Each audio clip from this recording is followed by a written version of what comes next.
Dear student, কেমন আছো? প্রত্যেকে আশা করি ভীষণ ভালো আছো। প্রত্যেকে থ্যাংক ইউ যে চ্যানেলটা সাবস্ক্রাইব করার জন্য। আর আজকে আমরা ত্রিকোণমিতির কোন পরিমাপের ধারণা এই চ্যাপ্টারে কোষে দেখি যে 20 রয়েছে না, তার অলরেডি 14 দাগের এরগুলো কমপ্লিট করেছি। আজকে বি সি এই দুটো কমপ্লিট করব। ওকে, চলো প্রথমে কোশ্চেনটা কি বলেছে দেখো। এক নিচের বিবৃতিগুলি সত্য না মিথ্যা সেটা লিখতে হবে। ওকে, ঠিক আছে, চলো। বিয়ের দাগের এক একটা বলেছে কি, একটি রশ্মির প্রান্তবিন্দুকে কেন্দ্র করে রশ্মিটির ঘড়ির কাঁটার বিপরীত দিকে ঘোরানোর জন্য উৎপন্ন কোণটি ধনাত্মক। চল, কি বলেছে, এই ঘড়ির কাঁটা ঘুরছে এদিকে, ধরো এদিকে ঘড়ির কাঁটা ঘোরে, তাই তো? হ্যাঁ, ঠিক। বইয়েতে কি বলেছে, একটি রশ্মিকে, ধরো এই রশ্মিটা, ঠিক আছে, এই রশ্মিটাকে ঘড়ির কাঁটার বিপরীত দিকে ঘোরানো হচ্ছে, মানে এই দিকে না ঘুরিয়ে ঘোরানো কোন দিকে হচ্ছে, এদিকে ঘোরানো হচ্ছে। হ্যাঁ, ঠিক আছে, কোনো অসুবিধা নেই, এদিকে ঘোরালাম। তাতে কি হয়েছে, ধনাত্মক কোণ উৎপন্ন করছে। এটা সঠিক না ভুল তোমরা বলো? ডেফিনেটলি এটা সঠিক, কারণ ঘড়ির কাঁটার বিপরীত দিকে ধনাত্মক কোণ উৎপন্ন করে, আর ঘড়ির কাঁটার দিকে ঋণাত্মক কোণ উৎপন্ন করে, তাই না? তাহলে অপশন বি এর একের দাগেরটা কি হবে, রাইট আনসার, সঠিক উত্তর, সত্য। এবার দেখো অপশন 2 নম্বর কোশ্চেনটা কি বলেছে দেখো। 2 নম্বর কোশ্চেনটা কি বলেছে সেটা দেখো। বলেছে যে একটি রশ্মির প্রান্তবিন্দুকে কেন্দ্র করে রশ্মিটি ঘড়ির কাঁটার দিকে দুবার পূর্ণ আবর্তনের জন্য 720 ডিগ্রি কোণ উৎপন্ন করে। চলো, মানে আবার এই রশ্মিটা এবার কি বলেছে, ঘড়ির কাঁটার দিকে, মানে এই দিকে দুবার ঘোরালাম, তাই তো? এই একবার, আবার এই একবার, তাহলে একবার ঘুরলে 360 ডিগ্রি। হ্যাঁ, আর একবার ঘুরলে কত হবে, 360 ডিগ্রি। তাহলে টোটাল কত পাক, দুপাক ঘুরেছে, তাহলে কত ডিগ্রি হওয়ার কথা, 720 ডিগ্রি। 360 360, তাহলে এটা সঠিক উত্তর নাকি? না, এটা সঠিক উত্তর নয়। কেন সঠিক উত্তর নয়? কারণ দেখো অপশনে কি দেয়া রয়েছে, 720 ডিগ্রি, সামনে কিছু চিহ্ন নেই মানে প্লাস দেয়া রয়েছে, তাই না? প্লাস দেয়া রয়েছে, কিন্তু ঘড়ির কাঁটার দিকে ঘুরছে মানে কি হয়, সেটা নেগেটিভ হয়। এটা যদি -720 ডিগ্রি দেওয়া থাকতো তাহলে সঠিক উত্তর হতো, কিন্তু এটা কি দেওয়া রয়েছে, +720 ডিগ্রি, সেই জন্য এটা ভুল আনসার। ওকে, এবার দেখো পাই রেডিয়ান একটি ড্যাশ কোণ, একটি ধ্রুবক কোণ। ওকে, ষষ্ঠিক পদ্ধতিতে 1 রেডিয়ান সমান ড্যাশ প্রায়। ষষ্ঠিক পদ্ধতি মানে 1 রেডিয়ান যে বলা হয় না, তার মানটা আমাকে নির্ণয় করতে বলছে গোদা বাংলায়। চলো ফটাফট করে করি। 1 রেডিয়ান মানে 1 সি।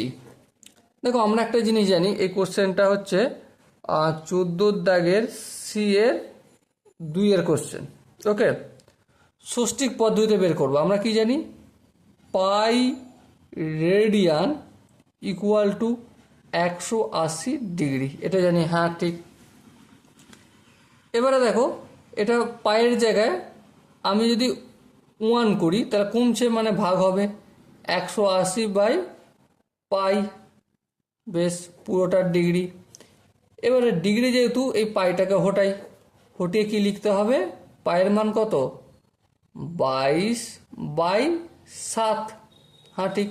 এই 7টা আমি এভাবে লিখে দেবো, 180 ইন্টু 7/22, বোঝা গেল?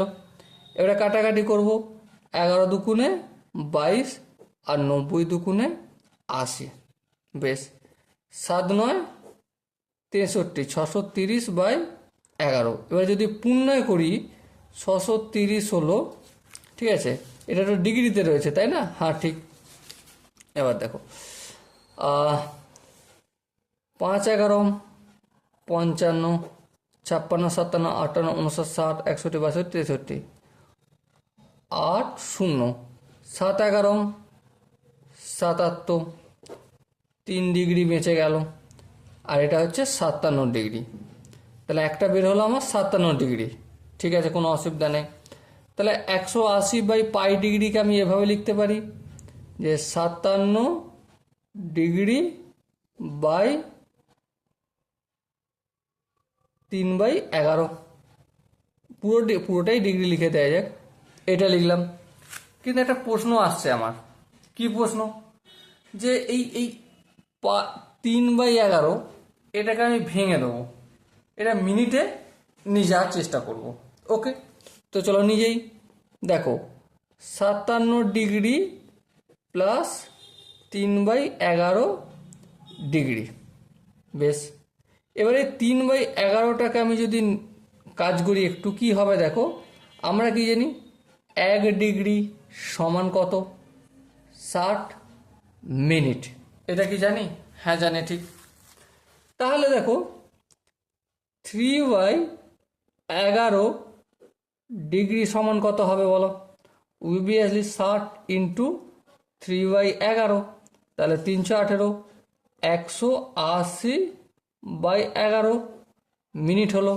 এবার একটু যদি ভাগটা করি কি আসবে, 1 1 1, আচ্ছা ভাগটা প্রপারভাবে না করে আমি ছোটো করে নিচ্ছি, ঠিক আছে।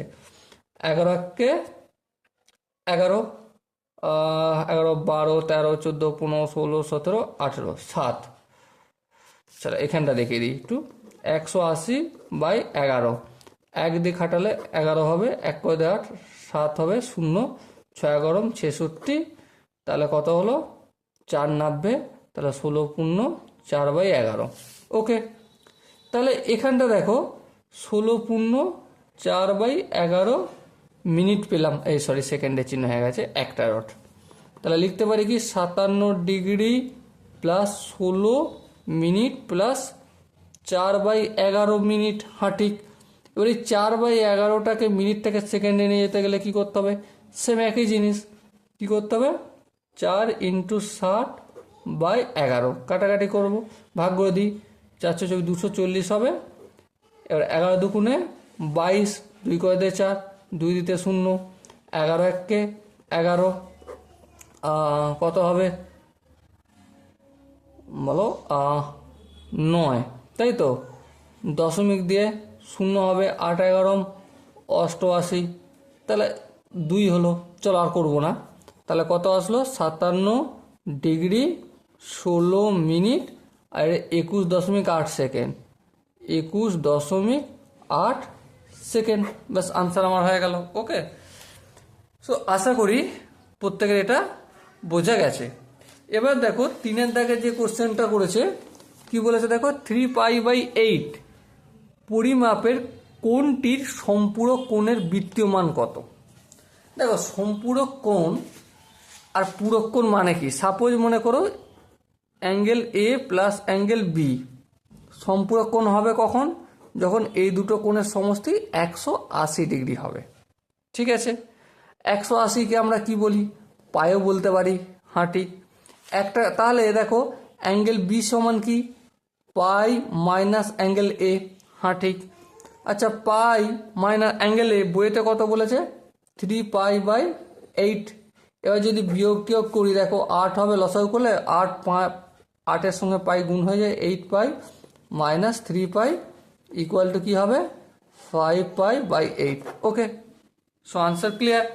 সো 3-এর দাগের এই যে ড্যাশ রয়েছে এখানে কি হবে? 5π/8 আনসার। ওকে, সো আশা করি তোমাদের 14 দাগের বিয়েরগুলো কারো বুঝতে কোনো অসুবিধা হয়নি। যদি কোনো জায়গায় ডাউট থাকে, থাকতেই পারে ডাউট, ঠিক আছে, যদি কোনো জায়গায় ডাউট থাকে তো ডেফিনেটলি কমেন্টে জানিও, আমি প্রতিটা ডাউট ধরে ধরে ক্লিয়ার করে দেবো। আর দেখা হচ্ছে পরের সেশনে, ততক্ষণ পর্যন্ত জয় হিন্দ, সুস্থ থাকো, ভালো থেকো।